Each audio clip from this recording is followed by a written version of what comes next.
Pembacaan Alkitab 9 Januari. Kejadian 20 ayat 1 sampai Kejadian 22 ayat 24. Lalu Abraham berangkat dari situ ke tanah Negeb, dan ia menetap antara Kadesi dan Syur. Ia tinggal di Gerar sebagai orang asing. Oleh karena Abraham telah mengatakan tentang Sarah istrinya, "Dia saudaraku," maka Abimelek raja Gerar menyuruh mengambil Sarah. Tapi pada waktu malam Allah datang kepada Abimelek dalam suatu mimpi serta berfirman kepadanya, "Engkau harus mati oleh karena perempuan yang telah kau ambil itu, sebab ia sudah bersuami." Adapun Abimelek belum menghampiri Sarah, berkatalah ia, "Tuhan, apakah engkau membunuh bangsa yang tak bersalah? Bukankah orang itu sendiri mengatakan kepadaku dia saudaraku, dan perempuan itu sendiri telah mengatakan dia saudaraku? Jadi hal ini kulakukan dengan hati yang tulus dan dengan tangan yang suci." Lalu berfirmanlah Allah kepadanya dalam mimpi, "Aku tahu juga bahwa engkau telah melakukan hal itu dengan hati yang tulus, maka aku pun telah mencegah engkau untuk berbuat dosa terhadap aku. Sebab itu, aku tidak membiarkan engkau menjamah dia. Jadi sekarang kembalikanlah istri orang itu, sebab dia seorang nabi. Dia akan berdoa untuk engkau, maka engkau tetap hidup. Tapi jika engkau tidak mengembalikan dia, ketahuilah, kau pasti mati, engkau dan semua orang yang bersama-sama dengan engkau." Esokan harinya pagi-pagi Abimelek memanggil semua hambanya dan memberitahukan seluruh peristiwa itu kepada mereka, lalu sangat takutlah orang-orang itu. Kemudian Abimelek memanggil Abraham dan berkata kepadanya, "Perbuatan apakah yang kau lakukan ini terhadap kami, dan kesalahan apakah yang kulakukan terhadap engkau, sehingga engkau mendatangkan dosa besar atas diriku dan kerajaanku? Engkau telah berbuat hal-hal yang tidak patut kepadaku." Lagi kata Abimelek kepada Abraham, "Apakah maksudmu? Maka engkau melakukan hal ini." Lalu Abraham berkata, "Aku berpikir takut akan Allah tidak ada di tempat ini. Tentulah aku akan dibunuh karena istriku. Lagi pula ia benar-benar saudaraku, anak ayahku, hanya bukan anak ibuku. Tapi kemudian ia menjadi istriku. Ketika Allah menyuruh aku mengembara keluar dari rumah ayahku, berkatalah aku kepada istriku, 'Tunjukkanlah kasihmu kepadaku, yakni katakanlah tentang aku di tiap-tiap tempat di mana kita tiba. Dia saudaraku.' Kemudian Abimelek mengambil kambing domba dan lembu sapi, hamba laki-laki dan perempuan, lalu memberikan semuanya itu kepada Abraham. Sarah istrinya, istri Abraham juga dikembalikannya kepada. Dan Abimelek berkata, 'Negeriku ini terbuka untuk engkau. Menetaplah di mana engkau suka.' Lalu katanya kepada Sarah, 'Telah kuberikan kepada saudaramu 1,000 shikal perak. Itulah bukti kesucianmu bagi semua orang yang bersama-sama dengan engkau. Maka dalam segala hal engkau dibenarkan.' Lalu Abraham berdoa kepada Allah, dan Allah menyembuhkan Abimelek dan istrinya dan budak-budaknya perempuan, sehingga mereka melahirkan anak. Sebab tadinya Tuhan telah menutup kandungan setiap perempuan di istana Abimelek karena Sarah istri Abraham itu. Tuhan memperhatikan Sarah seperti yang difirmankannya, dan Tuhan melakukan kepada Sarah seperti yang dijanjikannya. Maka mengandunglah Sarah, lalu ia melahirkan seorang anak laki-laki bagi Abraham pada masa tuanya, pada waktu yang telah ditetapkan sesuai dengan firman Allah kepadanya. Abraham menamai anaknya yang baru lahir itu Ishak, yang dilahirkan Sarah baginya. Kemudian Abraham menyunat Ishak anaknya itu ketika berumur 8 hari, seperti yang diperintahkan Allah kepadanya. Adapun Abraham berumur 100 tahun ketika Ishak anaknya lahir baginya. Berkatalah Sarah, "Allah telah membuat aku tertawa. Setiap orang yang mendengarkan akan tertawa karena aku." Lagi katanya, "Siapakah tadinya yang dapat mengatakan kepada Abraham, Sarah menyusui anak? Namun aku telah melahirkan seorang anak laki-laki baginya pada masa tuanya. Bertambah besarlah anak itu, dan ia disapi." Lalu Abraham mengadakan perjamuan besar pada hari Ishak disapi itu. Pada waktu itu Sarah melihat bahwa anak yang dilahirkan Hagar perempuan Mesir itu bagi Abraham sedang main dengan Ishak anaknya sendiri. Berkatalah Sarah kepada Abraham, usirlah hamba perempuan itu beserta anaknya. Sebab anak hamba ini tidak akan menjadi ahli waris bersama-sama dengan anakku Ishak. Hal ini sangat menyebalkan Abraham oleh karena anaknya itu. Tetapi Allah berfirman kepada Abraham, janganlah sebal hatimu karena hal anak dan budakmu itu. Dalam segala yang dikatakan Sarah kepadamu haruslah engkau mendengarkannya. Sebab yang akan disebut keturunanmu ialah yang berasal dari Ishak. Tetapi keturunan dari hambamu itu juga akan kubuat menjadi suatu bangsa, karena ia pun anakmu. Keesokan harinya pagi-pagi Abraham mengambil roti serta sekirbat air dan memberikannya kepada Hagar. Ia meletakkan itu beserta anaknya di atas bahu Hagar. Kemudian disuruhnyalah perempuan itu pergi. Maka pergilah Hagar dan mengembara di padang gurun Beersheba. Ketika air yang dikirbat itu habis, dibuangnyalah anak itu ke bawah semak-semak dan ia duduk agak jauh. Kira-kira sepermana jauhnya. Sebab katanya, tidak tahan aku melihat anak itu mati. Sedang ia duduk di situ, menangislah ia dengan suara nyaring. Allah mendengar suara anak itu. Lalu malaikat Allah berseru dari langit kepada Hagar, katanya kepadanya, apakah yang engkau susahkan Hagar? Janganlah takut, sebab Allah telah mendengar suara anak itu dari tempat ia terbaring. Bangunlah, angkatlah anak itu, dan bimbinglah dia, sebab aku akan membuat dia menjadi bangsa yang besar.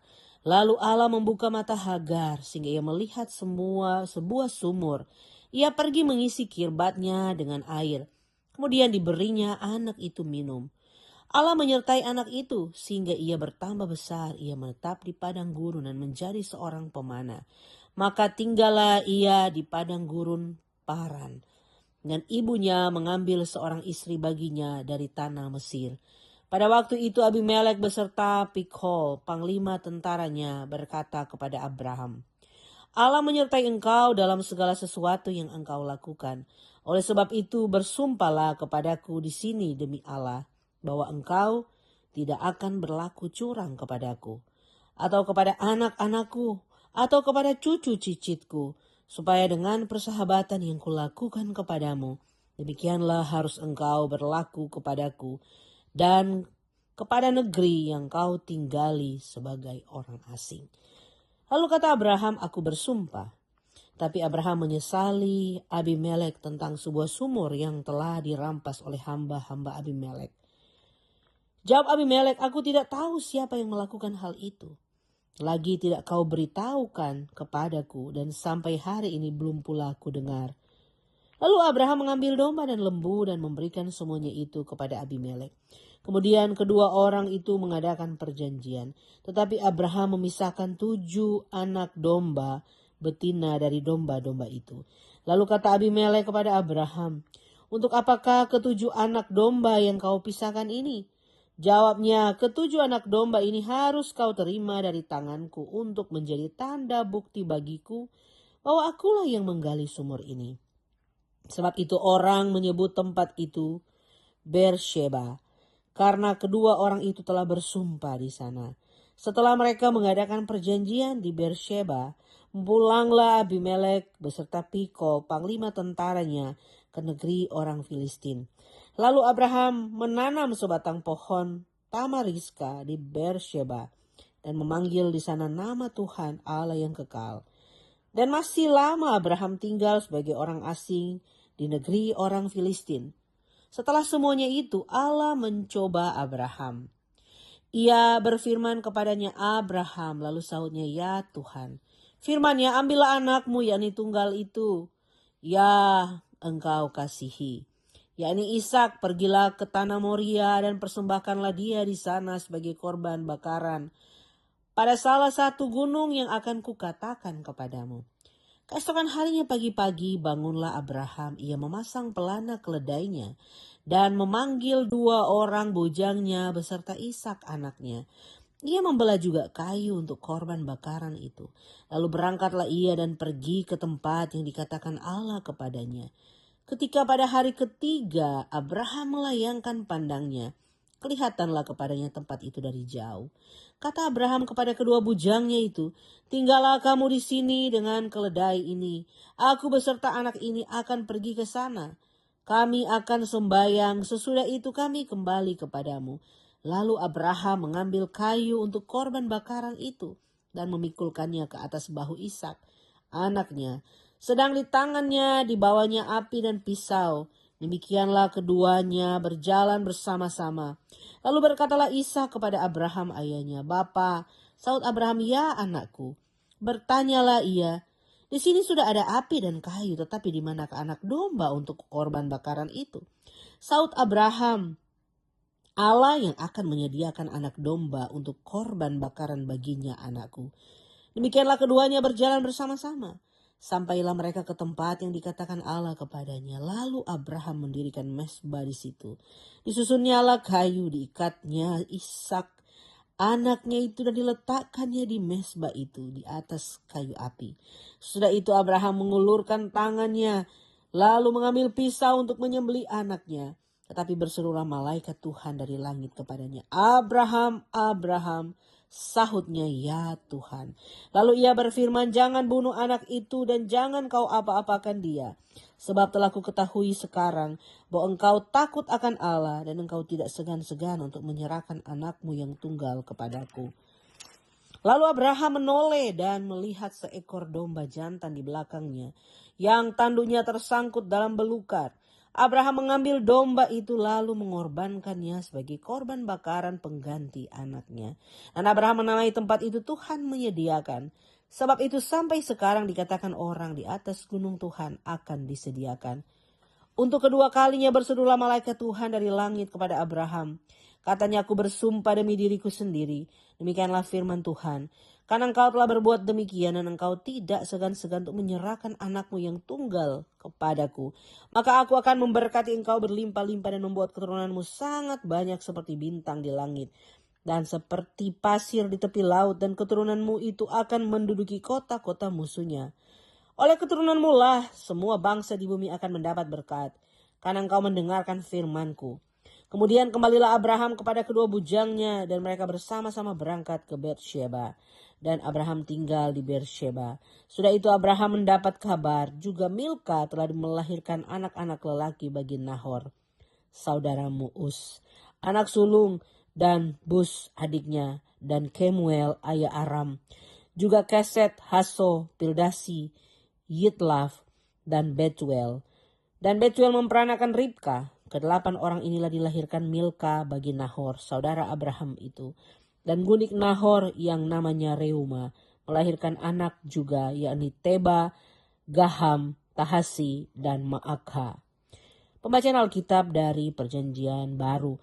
Matius 7 ayat 7 sampai 15, ayat 15 sampai 29. "Waspadalah terhadap nabi-nabi palsu yang datang kepadamu dengan menyamar seperti domba. Tapi sesungguhnya mereka adalah serigala yang buas. Dari buahnya lah kamu akan mengenal mereka. Dapatkah orang memetik buah anggur dari semak duri atau buah ara dari rumput duri? Demikianlah setiap pohon yang baik menghasilkan buah yang baik, sedang pohon yang tidak baik menghasilkan buah yang tidak baik. Tidak mungkin pohon yang baik itu menghasilkan buah yang tidak baik, ataupun pohon yang tidak baik itu menghasilkan buah yang baik. Dan setiap pohon yang tidak menghasilkan buah yang baik pasti ditebang dan dibuang ke dalam api. Jadi dari buahnya lah kamu akan mengenal mereka. Bukan setiap orang yang berseru kepadaku, Tuhan, Tuhan, akan masuk ke dalam kerajaan sorga, melainkan dia yang melakukan kehendak Bapa-Ku yang di sorga. Pada hari terakhir banyak orang akan berseru kepadaku, Tuhan, Tuhan, bukankah kami bernubuat demi namamu dan mengusir setan demi namamu dan mengadakan banyak mujizat demi namamu juga?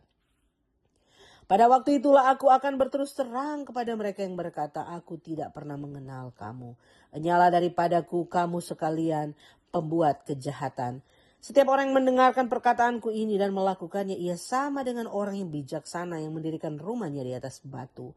Kemudian turunlah hujan dan datanglah banjir, lalu angin melanda rumah itu. Tetapi rumah itu tidak rubuh, sebab didirikan di atas batu. Tetapi setiap orang yang mendengarkan perkataanku ini dan tidak melakukannya, ia sama dengan orang yang bodoh, yang mendirikan rumahnya di atas pasir. Kemudian turunlah hujan dan datanglah banjir, lalu angin melanda rumah itu, sehingga rubuhlah rumah itu dan hebatlah kerusakannya. Dan setelah Yesus mengakhiri perkataan ini, takjublah orang banyak itu mendengar pengajarannya. Sebab ia mengajar mereka sebagai orang yang berkuasa, tidak seperti ahli-ahli Taurat mereka. Pembacaan dari Mazmur 9 ayat 2 sampai 13. Aku mau bersyukur kepada Tuhan dengan segenap hatiku. Aku mau menceritakan segala perbuatanmu yang ajaib. Aku mau bersuka cita dan bersukaria karena Engkau. Bermasmurlah bagi namamu ya yang maha tinggi. Sebab musuhku mundur, tersandung, jatuh dan binasa di hadapanmu. Sebab engkau membela perkaraku dan hakku. Sebagai hakim yang adil engkau duduk di atas tahta. Engkau telah menghardik bangsa-bangsa, telah membinasakan orang-orang fasik. Nama mereka telah kau hapuskan untuk seterusnya dan selama-lamanya. Musuh telah habis binasa, menjadi timbunan puing senantiasa. Kota-kota telah kau runtuhkan, lenyaplah ingatan kepadanya. Tapi Tuhan bersemayam untuk selama-lamanya, tahtanya didirikannya untuk menjalankan penghakiman. Dialah yang menghakimi dunia dengan keadilan dan mengadili bangsa-bangsa dengan kebenaran. Demikianlah Tuhan adalah tempat perlindungan bagi orang yang terinjak, tempat perlindungan pada waktu kesesakan. Orang yang mengenal namamu percaya kepadamu, sebab tidak kau tinggalkan orang yang mencari engkau ya Tuhan. Bermasmurlah bagi Tuhan yang bersemayam di Sion. Beritakanlah perbuatannya di antara bangsa-bangsa, sebab dia yang membalas penumpahan darah. Ingat kepada orang yang tertindas, teriak mereka tidaklah dilupakannya. Hikmat hari ini, Amsal 2 ayat 10 sampai 22. Karena hikmat akan masuk ke dalam hatimu, dan pengetahuan akan menyenangkan jiwamu. Kebijaksanaan akan memelihara engkau, kepandaian akan menjaga engkau. Supaya engkau terlepas dari jalan yang jahat, dari orang yang mengucapkan tipu muslihat, dari mereka yang meninggalkan jalan yang lurus dan menempuh jalan yang gelap. Yang bersuka cita melakukan kejahatan, bersorak-sorak karena tipu muslihat yang jahat, yang berliku-liku jalannya, dan yang sesat perilakunya, supaya engkau terlepas dari perempuan jalang, dari perempuan yang asing, yang licin perkataannya, yang meninggalkan teman hidup masa mudanya, dan melupakan perjanjian Allahnya. Sesungguhnya rumahnya hilang tenggelam ke dalam maut, jalannya menuju ke arwah-arwah. Segala orang yang datang kepadanya tidak balik kembali, dan tidak mencapai jalan kehidupan. Sebab itulah tempuhlah jalan orang baik, dan peliharalah jalan-jalan orang benar. Karena orang jujurlah akan mendiami tanah, dan orang yang tak bercelalah yang akan tetap tinggal di situ. Tapi orang fasik akan dipunahkan dari tanah itu, dan pengkhianat akan dibuang dari situ. Demikian pembacaan Alkitab hari ini.